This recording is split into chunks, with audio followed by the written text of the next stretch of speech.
Sa video na ito, i-share ko sa inyo kung paano ba maglagay or paano ba gamitin ang transition sa CapCut. Hi guys! Welcome back to my channel. Kung bago lang kayo sa channel ko, ako nga pala si Annalyn Tapa. Welcome kayong lahat. At kung hindi pa kayo nakapag-subscribe, i-click nyo lang ang subscribe button sa baba at paki-click nyo na rin ang bell notification para ma-notify kayo sa lahat ng mga videos na i-upload ko. Kung bago lang kayo sa channel ko guys, nag-upload ako ng mga video tips, video tutorial, nang sa ganun ay may share ko ang kaalaman ko sa kapwa ko YouTubers, lalong-lalo na sa mga new YouTubers na nagsisimula pa lang gumawa ng kanilang channel. Hi guys, sa video na ito i-share ko sa inyo kung paano ba mag-add ng transition sa inyong mga videos at ang gamit natin is CapCut. So, hindi nyo pa na-install guys ang CapCut na apps. Ito yung itsura niya. Napakaganda na apps ito guys. Mapapaganda talaga ang inyong mga videos. At free lang siya. At wala siyang watermark. So, pag na-install nyo na, so i-open na natin. Pwede pala siya guys sa Android. Pwede siya sa iPhone. Ang gamit ko always is Android. So, pag na-install nyo ng CapCut, i-open na natin. So, dapat naka-ready na yung inyong mga videos na lagyan natin ng transition. So, nakikita nyo pag na-open nyo na guys, click nyo yung new project. Then, mapupunta tayo sa ating gallery. Mayroong videos, mayroong photos. So, dahil video tayo, dito tayo sa video. So, may halimbawa ako dito sa inyo na video guys. Ito. So, click nyo yan. Then, sa baba, add. So, ito yung namasyal kami ng family ko sa dito sa Dubai sa cruise ship. So, ipi-play natin. So, wala siyang music guys kasi ang music nito is minute ko muna guys kasi may copyright siya. So, mag-focus tayo doon sa pag-add ng translation. So, i-play natin. So, itong ano ko na ito guys is nasa 6 minutes. So, depende sa inyo guys kung saan nyo ba gusto maglagay ng translation. So, halimbawa ko lang ito guys. Halimbawa, every ano tayo maglagay? Halimbawa, every 5 minutes or every new videos nyo. So, halimbawa lang naman ito. Same lang naman siya guys. So, split lang natin guys para malaman nyo. Split lang muna natin, split. Yan. So, nahati na siya. So, dalawang video na siya. Kung i-click natin at i-delete, so, dalawang video na siya. So, then, halimbawa dito sa 10 seconds. So, palagay na lang natin, maglagay tayo every 5 seconds. Yan. So, para makita nyo guys, halimbawa lang naman ito. Split lang natin guys para mahati-hati siya. Pwede tayo mag-add ng translation o di kaya yung every next video, di ba? Halimbawa mag-i-edit kayo ng video. Halimbawa ito guys, ipapakita ko sa inyo ha. So, halimbawa another new video. Makikita nyo plus. So, mag-plus kayo. Then, so mag-add kayo ng new videos dito. Yung ibang video, halimbawa karugtong. Then, halimbawa ito. Ito. Yan. Then, add nyo lang. So, ayan, another video na siya, guys. Yan. So, same lang siya, diba? Na-split nyo lang. Yan. So, doon tayo sa una. Balik tayo doon sa pinakauna, guys. So, i-play natin. Yan. So, dito, nahati siya dito, diba? Yung na-split natin. Halimbawa, ito yung every, yung ibang video or karugtong, basta maglagay tayo ng translation. So, i-click nyo lang yan.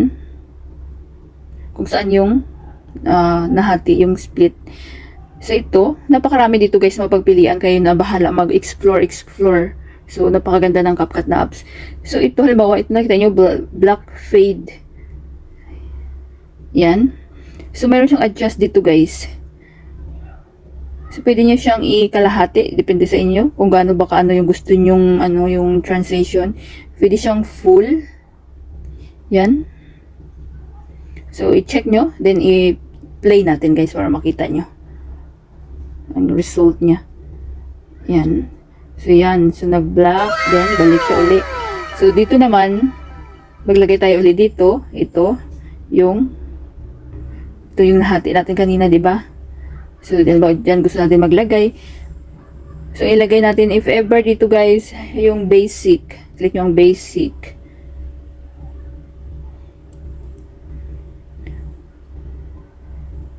I-play, halimbawa ito, top right. Yan. Halimbawa na naman ito guys. So, depende sa inyo. Kayo na bahala mag-explore guys. Para mapaganda yung mga videos nyo. Kung ano ba yung gusto nyong mga YouTube shorts or pwede sa mga Reels, FB Reels, Instagram, TikTok. So, ito yung adjustan guys. So, pwede nyo siyang i-full. So, i-play natin guys ha. Yan. Yan. Diba? So, galing ng translation. So, dito naman uli, kung gusto nyo maglagay, iba naman yung lagyan natin. So, the effect, try natin tong effect.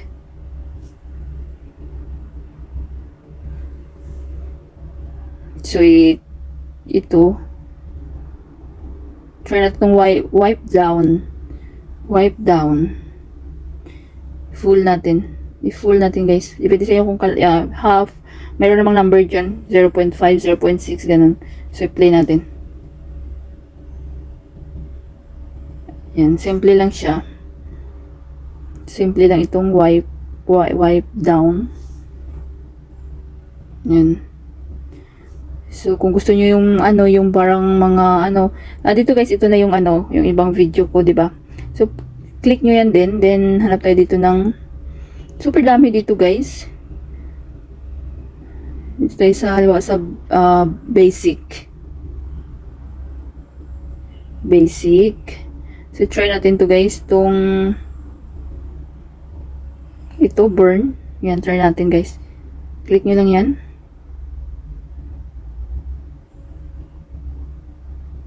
So wait lang natin na siya ma-complete. Yan, light effect. Ayan siya guys. Hindi ko to alam So, kayo naghahala mag-explore guys. So, i-adjust natin. Balik tayo doon.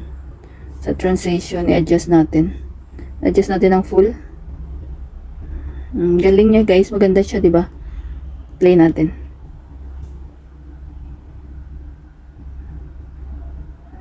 O yan, diba? Yan. Tumugba siya doon sa yung building. Sa Burj Khalifa. Oh my God! Burj Khalifa. Dito sa yung pinakamataas dito na building sa Dubai. Yan. So, kayo na bahala guys. Tingnan maganda niya pala. Ganda guys. So, i-play natin guys ha. Play natin sa una. Play. Yan. So, naglagay tayo ng translation. Yan. So, kayo na bahala guys mag-explore guys. So, yun lang gawin nyo. Kung halimbawa, parang same lang din mag-add kayo ng new videos. Kung new videos, or if ever na yung may video na kayo na long, so split nyo lang. Kung nyo lang, estimate nyo lang kung saan kayo banda maglagay ng translation. So, pag okay na kayo guys, lahat-lahat, nakikita nyo itong arrow guys. Yan, i-save nyo lang. I-click nyo din. Automatic na yun naman si-save sa inyong mga gallery. So, sa akin guys, hindi ko na i-save dahil yung mobile ko is, na siya, full, memory full.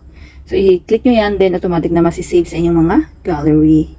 Sana guys, may natutunan kayo sa video tutorial ko na ito at maraming salamat sa panunood. Kung mayroon kayong mga question, suggestion, and request, just leave a comment down below. At huwag niyong kalimutan mag-like, share, comment, at kung hindi pa kayo nakapag-subscribe, i-click nyo lang ang subscribe button sa baba at paki-click nyo na rin ang bell notification para ma-notify kayo sa lahat ng mga videos na i-upload ko. Always be happy guys, be positive, avoid nega. See you next time!